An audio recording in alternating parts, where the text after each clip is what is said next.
Hello दोस्तों, कैसे हैं आप सब। उम्मीद करता हूँ सब बढ़िया होंगे। दोस्तों, आज हम बात करते हैं मंगोल की हिस्ट्री के बारे में। जिस वक्त मंगोल ने ईस्ट से लेकर वेस्ट तक, यूरोप से लेकर एशिया तक धरती के लगभग 22% हिस्से को अपने कब्ज़े में ले लिया था और वो दुनिया भर की बड़ी बड़ी सल्तनतों को अपने पांव तले रौंदते फिर रहे थे। जिस मंगोल साम्राज्य की बेनतहा और क्रूर और बड़ी सेना को देखकर ऐसा लगता था कि मानो उसका मुकाबला करना असंभव है, और वो लगातार मंगोल साम्राज्य का विस्तार करते हुए आगे बढ़ रहे थे। लेकिन दोस्तों, ऐसे में सवाल ये खड़ा होता है कि मंगोल साम्राज्य और उसकी ये विशाल सेना आखिर क्यों हिंदुस्तान पर अपने कदम नहीं जमा पाई, और उसको हिंदुस्तान पर 5 बार आक्रमण करने के बाद भी हर बार हार का सामना क्यों करना पड़ा। तो दोस्तों, आपके सवाल का जवाब है भारतीय इतिहास के सबसे ताकतवरों में शुमार बादशाह अलाउद्दीन खिलजी की, जो आप अपने शासन काल के बाद से लेकर मृत्यु तक मंगोल के लिए डर का दूसरा नाम बना रहा, और जिसको तारीख में कभी सिकंदर सानी और कभी सुल्तान हिंद के नाम से जाना जाता है। दोस्तों, ये वो दौर था जब मंगोल के खौफ से दुनिया थर थर काँप रही थी। उस वक्त हिंदुस्तान की धरती पर एक ऐसा दिलैर शहंशाह हुकूमत कर रहा था जिसने मंगोल को एक बार नहीं बल्कि कई बार शिकस्त दी।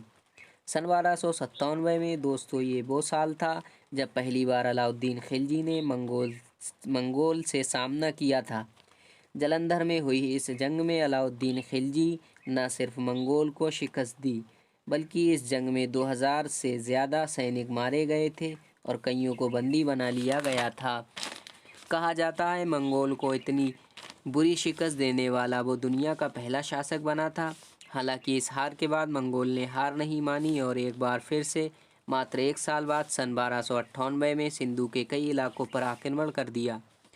दोस्तों, इस आक्रमण के बाद लगने लगा था कि मानो अलाउद्दीन खिलजी की सल्तनत पर मंगोल की कहर का खतरा मंडरा रहा है।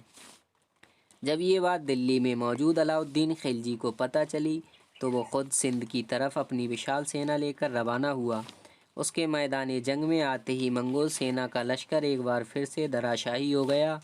एक आंकड़े के मुताबिक इस जंग में मंगोल को पिछली बार से लगभग 2 गुना नुकसान उठाना ऐतिहासिक पड़ा। दस्तावेज बताते हैं कि अलाउद्दीन खिलजी का 5 बार चंगेज़ खां की औलादों यानी मंगोल से मुकाबला हुआ, और अलाउद्दीन खिलजी ने हर बार मंगोल का हिंदुस्तान पर कब्ज़ा करने के इरादे में सफल नहीं होने दिया। जानकारों की माने तो अलाउद्दीन खिलजी की सफलता का सबसे बड़ा कारण था कि उसकी दूरदर्शी सोच और मैदान जंग में सेना का नेतृत्व करने की अद्भुत क्षमता। आपको जानकर शायद हैरानी होगी कि अलाउद्दीन खिलजी ही हिंदुस्तान की ऐतिहासिक आपको जानकर हैरानी होगी कि अलाउद्दीन खिलजी ही हिंदुस्तानी इतिहास का पहला ऐसा शासक था जिसने सबसे पहले अपने राज्य में परमानेंट सेना की व्यवस्था की थी। उससे पहले के जितने भी हिंदुस्तानी शासक थे उसके पास कोई भी स्थायी सेना नहीं हुआ करती थी। उसकी सेना में ज़्यादातर सैनिक किसान हुआ करते थे या फिर उसके साम्राज्य की आम जनता, जिनका इस्तेमाल युद्ध के हालात में किया जाता था। जबकि इसके विपरीत अलाउद्दीन खिलजी ने अपने शासनकाल में परमानेंट आर्मी की व्यवस्था की। आपको बता दें कि आपकी सेना में मौजूद हर सिपाही की वर्दी एक जैसी होती थी।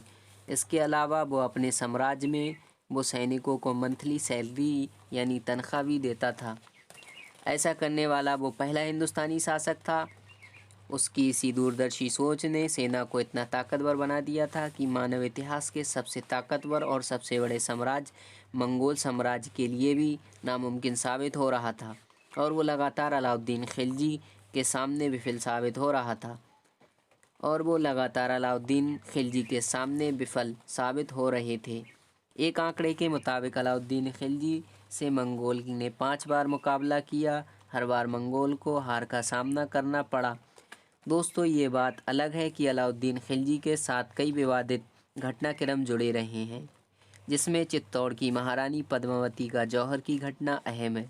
मगर इतिहास में ऐसी किसी घटना का सीन नहीं मिला है जिसमें यह साबित हो सके कि अलाउद्दीन खिलजी क्रूर और निर्दयी शासक था, बल्कि इसके विपरीत। इतिहास में मिली जानकारी के मुताबिक अलाउद्दीन खिलजी के शासनकाल में रहने वाली प्रजा बेहद खुशहाल जीवन जीती थी। उसने खाने पीने से लेकर रोज़मर्रा की इस्तेमाल की जाने वाली चीज़ों के रेट निर्धारित कर रखे थे, जिससे कि महंगाई ना पड़े और गरीब से गरीब परिवार की बुनियादी सहूलियत में महरूम ना रह सकें। दोस्तों, आप अलाउद्दीन खिलजी को कैसा शासक मानते हैं? अपनी राय का इजहार कमेंट बॉक्स में ज़रूर लिखिए। फ़िलहाल आज के वीडियो में बस इतना ही। हम मिलते हैं अगली नई वीडियो के साथ। दोस्तों, अगर आप हमारे चैनल पर नए हैं तो वीडियो को लाइक, शेयर एंड सब्सक्राइब करना ना भूलिए, ताकि आने वाला नोटिफिकेशन सबसे पहले आपको मिल सके। Thanks for watching.